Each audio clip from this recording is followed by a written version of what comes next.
Welcome to episode 2 of Solos, a co-production of the Rock River Players and the Hooker Dunham Theatre in collaboration with Brattleboro Community Television. I am Baman Madavi, your host for this episode. Tonight we are showcasing some very strong performances by 4 of the area's prominent actors: Michael Kennedy, Ron Boslin, Adrian Major, and John Mack. The performances were recorded live at the Hooker Dunham Theatre, but without an audience on account of the pandemic. A big thank you to my friend and partner in crime, John Mack, who put together tonight's show and still found time to perform in one. And a special thank you to Austin Rice of VCTV, who has been doing a fantastic job behind the camera. We hope to keep this project going, at least until live theater is possible again. So if you're interested in joining us, you can find our contact information at the Rock River Players and the Hooker Dunham Theatre websites. Now sit back and enjoy the show.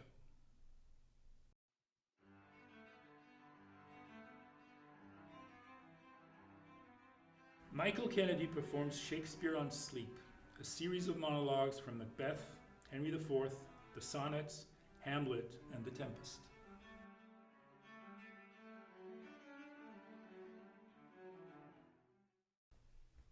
Shakespeare writes so eloquently about sleep and the lack of sleep. You'd think he suffered from insomnia himself. Listen to his Macbeth. Methought I heard a voice cry, "Sleep no more. Macbeth does murder sleep." The innocent sleep. Sleep that knits up the raveled sleeve of care. The death of each day's life. Sore labor's bath, balm of hurt minds. Great nature's second course. Chief nourisher in life's feast.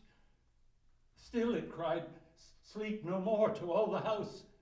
Glamis hath murdered sleep, and therefore Cawdor shall sleep no more. Macbeth shall sleep no more.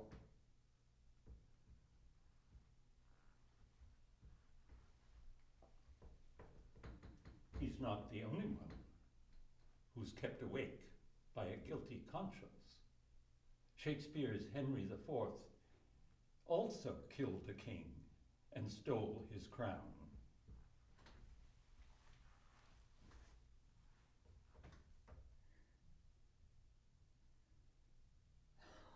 How many thousand of my poorest subjects are at this hour asleep? Oh, sleep, oh, gentle sleep, nature's soft nurse. How have I frightened thee that thou no more wouldst weigh my eyelids down and steep my senses in forgetfulness? Why, rather sleep. Liest thou in smoky hovels, upon uneasy pallets stretching thee, and hushed with buzzing night flies to thy slumber, than in the perfumed chambers of the great, under the canopies of costly state, and lulled with sounds of sweetest melody? O thou dull God, why liest thou with the vile in loathsome beds, and leav'st the kingly couch a watching place or an alarum bell? Wilt thou, upon the high and giddy mast, give thy repose to the wet sea boy? Yet in the calmest and most stillest night, with all appliances and means to boot, deny it to a king? Then happy low. Lie down. Uneasy lies the head that wears a crown.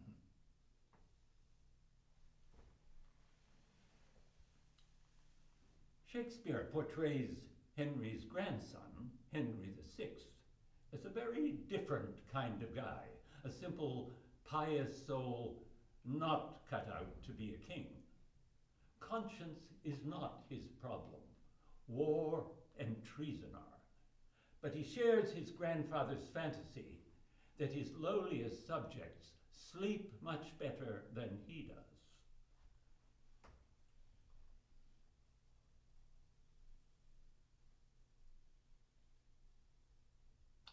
Would I were dead, if God's good will were so. For what is in this world but grief and woe? Oh God, methinks it were a happy life to be no better than a homely swain, to sit upon a hill as I do now, to carve out dials quaintly, point by point, thereby to see the minutes how they run, how many make the hour full complete, how many hours bring about the day, how many days a mortal man may live. When this is done, then to divide the times. So many hours must I tend my flock. So many hours must I take my rest. So many hours must I contemplate. So many hours must I sport myself. So many days my ewes have been with young. So many weeks ere the poor fools will eat. So many years ere I shall shear the fleece. So minutes, hours, days, months, and years, passed over to the end they were created, would bring white hairs to a quiet grave. Ah, what a life were this! How sweet, how lovely! Gives not the hawthorn bush a sweeter shade to shepherds looking on their silly sheep than doth a rich embroidered canopy to kings that fear their subjects' treachery? Oh, yes, it doth, 1,000-fold it doth. And to conclude, the shepherd's homely curds, his thin cold drink out of his leather bottle, his wonted sleep under a fresh tree's shade, all which secure and sweetly he enjoys, is far beyond the prince's delicates. His wine sparkling in a golden cup, his body couched in a curious bed, when care, mistrust, and treason waits on him. But it's not only fear and guilt that keep a man awake. A lover's happy obsession with his beloved can also interfere with sleep, as we learn in this charming sonnet. Weary with toil, I haste me to my bed, the dear repose for limbs with travel tired. But then begins a journey in my head to work my mind when body's works expired. For then my thoughts, from far where I abide, intend a zealous pilgrimage to thee, and keep my drooping eyelids open wide, looking on darkness, which the blind do see, save that my soul's imaginary sight presents thy shadow to my sightless view, which, like a jewel hung in ghastly night, makes black night beauteous, and her old face new. Lo, thus by day my limbs, by night my mind, for thee and for myself, no quiet find.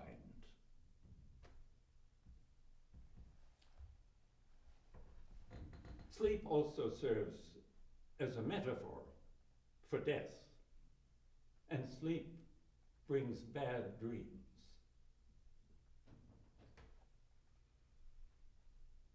To die, to sleep, no more. And by a sleep to say we end the heartache and the 1,000 natural shocks that flesh is heir to.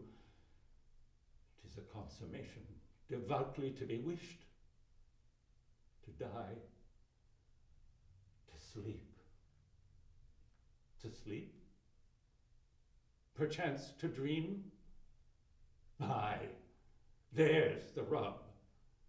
For in that sleep of death, what dreams may come when we have shuffled off this mortal coil must give us pause.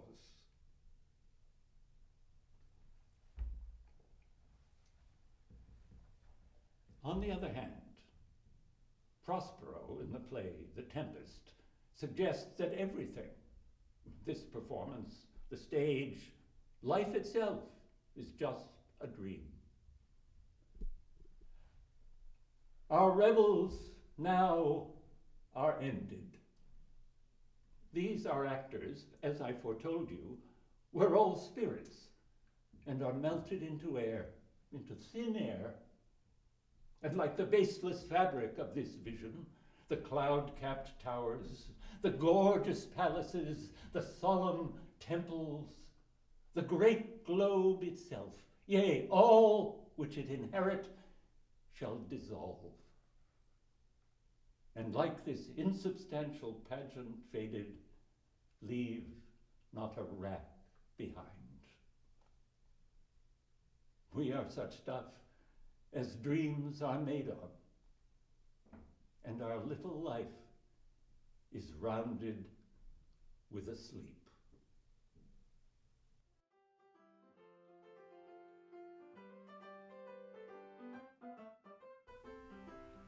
Ron Boslin portrays Charles Henry, a New England writer and performer who painted pictures. But his work was not meant to be framed and mounted on walls. Instead, as a traveling vaudevillian, he painted backdrops, wondrous rural scenes of dozens of meeting halls, town halls, grange halls, opera houses, odd fellows' lodges throughout Vermont. Every kind of place where folks meet, discuss, celebrate, graduate, get married, or share the magic that is theater. In his soliloquy, Charles Henry looks back on his life's work and ponders what lies ahead.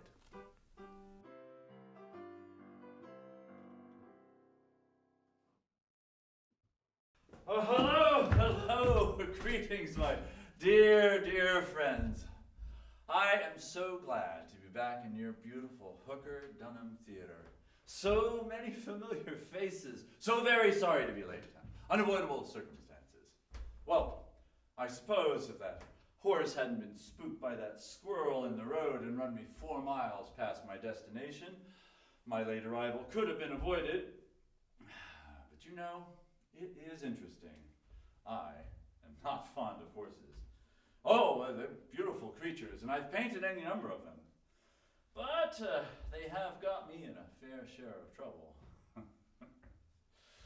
Well, the show must go on. How long has it been, friends? A couple of years anyway. Hasn't my family grown?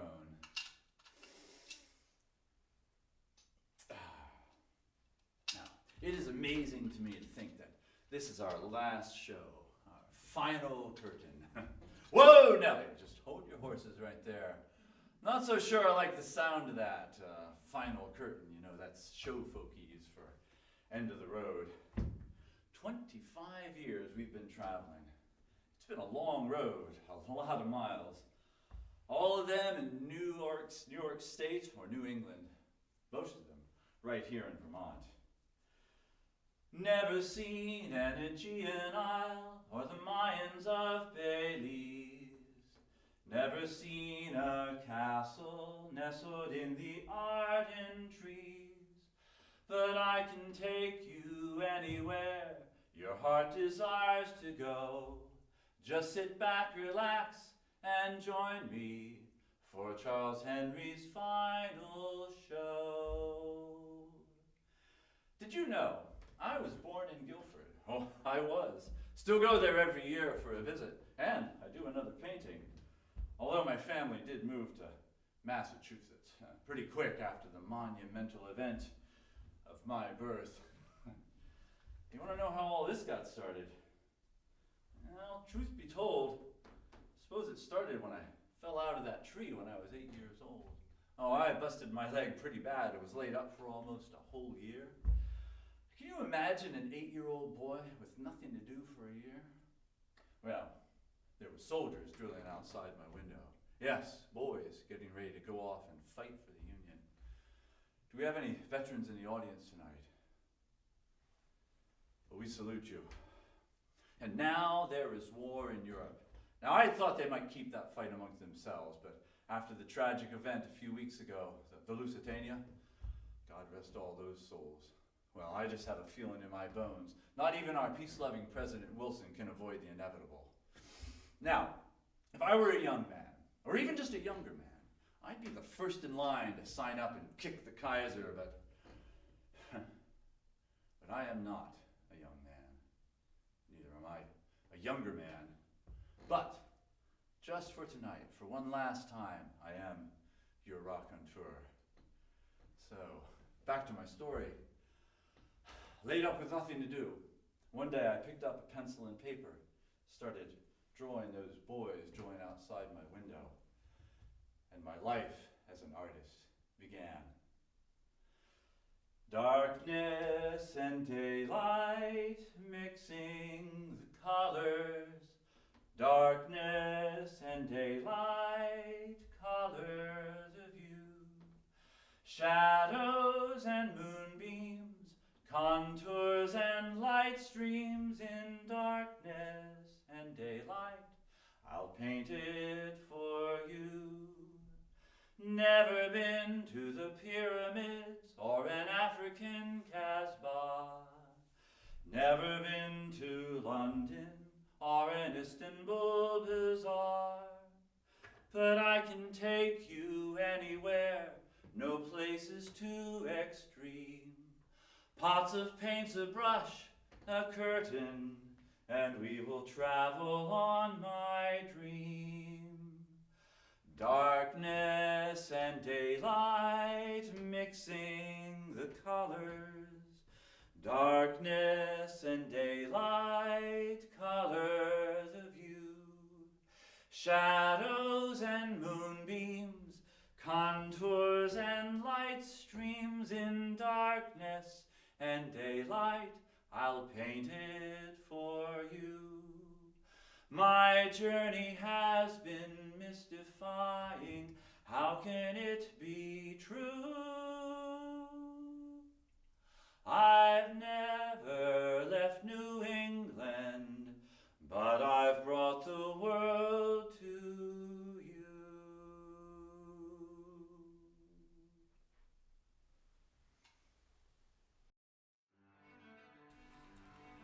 John Mack performs T.S. Eliot's The Love Song of J. Alfred Prufrock. Eliot sets the scene for the poem with these words from Dante's Inferno. If I thought that I was replying to someone who would ever return to the world, this flame would cease to flicker. But since no one ever returns from these depths alive, if what I have heard is true, I will answer you with no fear of dishonor.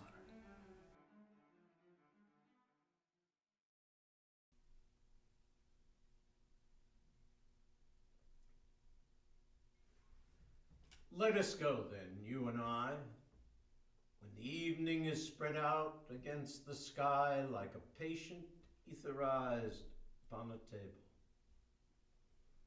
Let us go through certain half-deserted streets, the muttering retreats of restless nights in one-night cheap hotels and sawdust restaurants with oyster shells. Streets that follow like a tedious argument of insidious intent to lead you to an overwhelming question. Do not ask, what is it? Let us go and make our visit. In the room, the women come and go, talking of Michelangelo. The yellow fog that rubs its back upon the window panes, the yellow smoke that rubs its muzzle on the window panes, licked its tongue into the corners of the evening,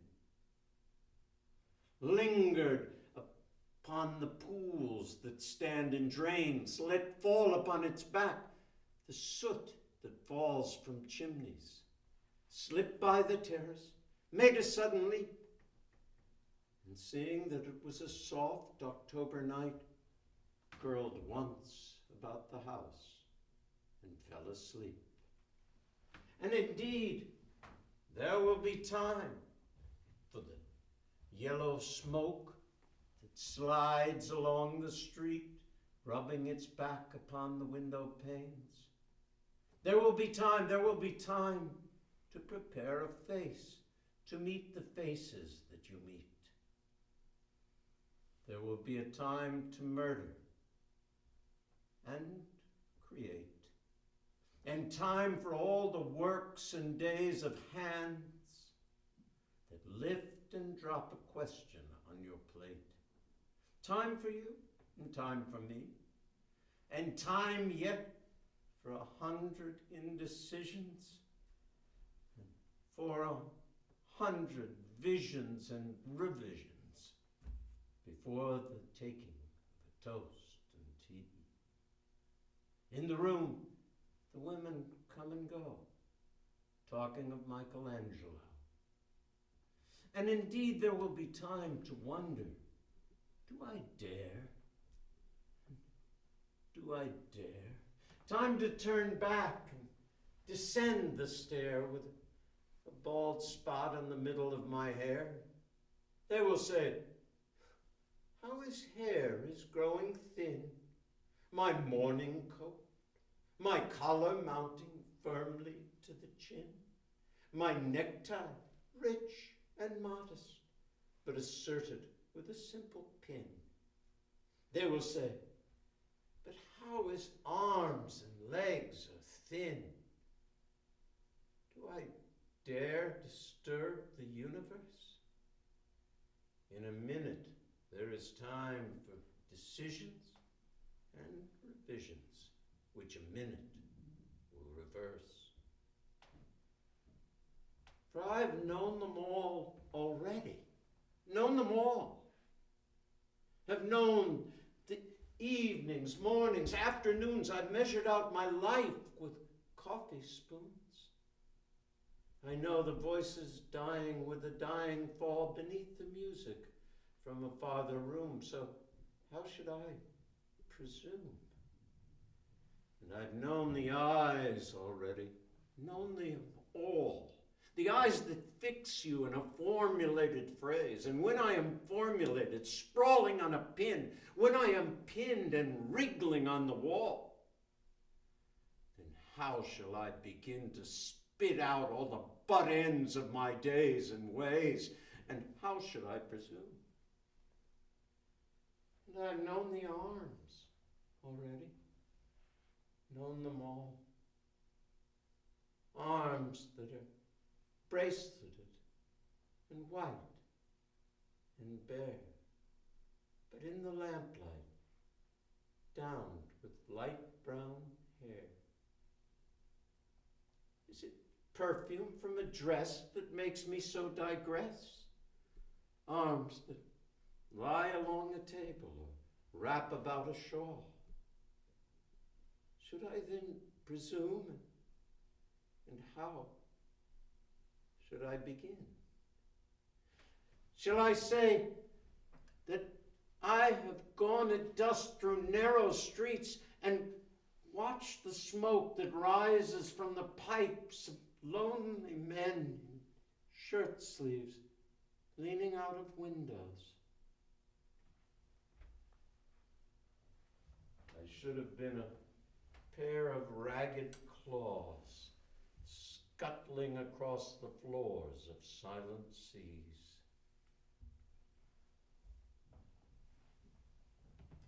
And the afternoon, the evening, sleeps so peacefully, smoothed by long fingers, asleep, tired, or it malingers, stretched on the floor, here beside you and me. Should I, after tea and cakes and ices, have the strength to force the moment to its crisis? For though I have wept and fasted, wept and prayed, though I've seen my head grown slightly bald, brought in on a platter. I'm no prophet, and here's no great matter. I've seen the moment of my greatness flicker, and I've seen the eternal footman hold my coat and snicker. And in short, I was afraid. And would it have been worth it after all? After the cups, the marmalade, the tea, among the porcelain, among some talk of you and me? Would it have been worthwhile to have bitten off the matter with a smile, to have squeezed the universe into a ball, to roll it towards some overwhelming question, to say, I am Lazarus, come from the dead, come back to tell you all. I will tell you all. If one, settling a pillow by her head, should say, that's not what I meant at all. That's not it at all. And would it have been worth it after all? Would it have been worthwhile after the sunsets, the dooryards, the sprinkled streets? After the novels, the teacups, after the skirts that trail along the floor, and this, and so much more. It is impossible to say just what I mean. But as if a magic lantern through the nerves and patterns on a screen, would it have been worthwhile if one, settling a pillow or throwing off a shawl and turning toward the window, should say, that's not what I meant at all. That's not it at all. No. I am not Prince Hamlet, nor was meant to be. I'm an attendant lord, one that will do to swell a progress, start a scene, or to advise the prince. No doubt, an easy tool, deferential, glad to be of use, politic, cautious, and meticulous, full of high sentence, but a bit obtuse. At times, indeed, almost ridiculous. Almost, at times, the fool. I grow old. I grow old.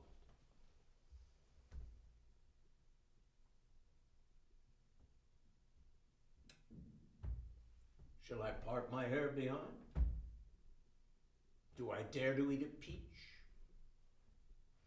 I shall wear white flannel trousers and walk upon the beach.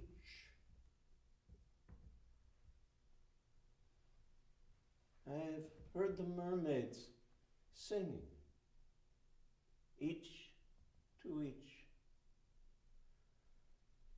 I do not think that they will sing to me.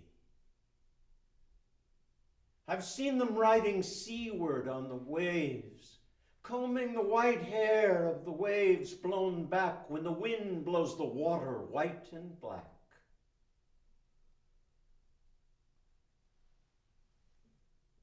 We have lingered in the chambers of the sea, by sea girls wreathed with seaweed, red and brown, till human voices wake us and we drown.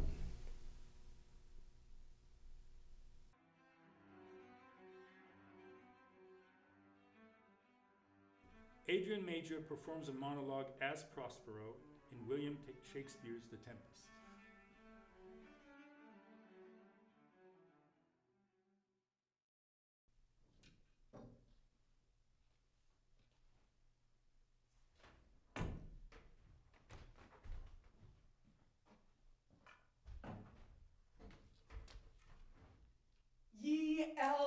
of hills, brooks, standing lakes and groves, and ye, who on the sand with printless foot do chase the ebbing Neptune, and who fly his coming back. You, demi-puppets, who by moonshine make the sour green ringlets, whereof the yew bites not. And you, whose pastime 'tis to make the midnight mushrooms, and who rejoice to hear the curfew's solemn sound, by whose aid, weak masters though ye be, I have bedimmed the noonday sun, called forth the mutinous winds, and twixt the green sea and the azure sky set roaring war. To the dread tremble of the thunder have I made fire, and riven Jove's own oak with his own bolt. The strong based promontory have I made shake, and plucked up by the spurs the pine and the cedar. Graves have, at my command, released their sleepers, oped, and let them fly by my so potent art.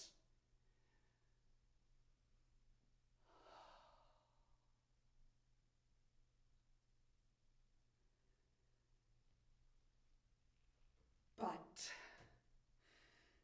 this rough magic I here abjure, and when I have required some heavenly music, which even now I do, to work mine ends upon their senses that this airy charm is for, I'll break my staff, bury it certain fathoms in the earth, and deeper than did ever plummet sound, I'll drown my book.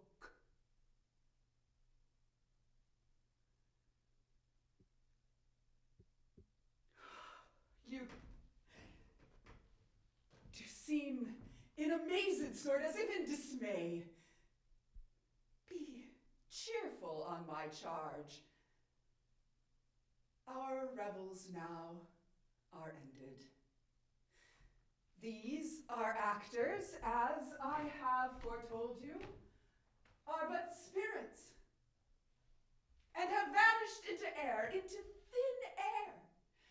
And like this airy, insubstantial fabric, the cloud-capped towers, the gorgeous palaces, the solemn temples,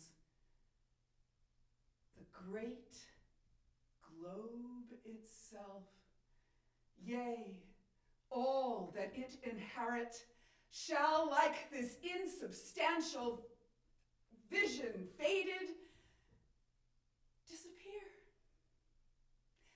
and leave not a rack behind. We are such stuff as dreams are made of, and our little lives are rounded by a sleep. Now, my charms are all o'erthrown, and what strength I have's mine own, which is most frail. I must either be confined by you or sent to Naples. Do not let me dwell in this bare island by your spell, but release me from my bands by the help of your good hands? Gentle breath of yours, my sails must fill, or else my project fails, which was to please.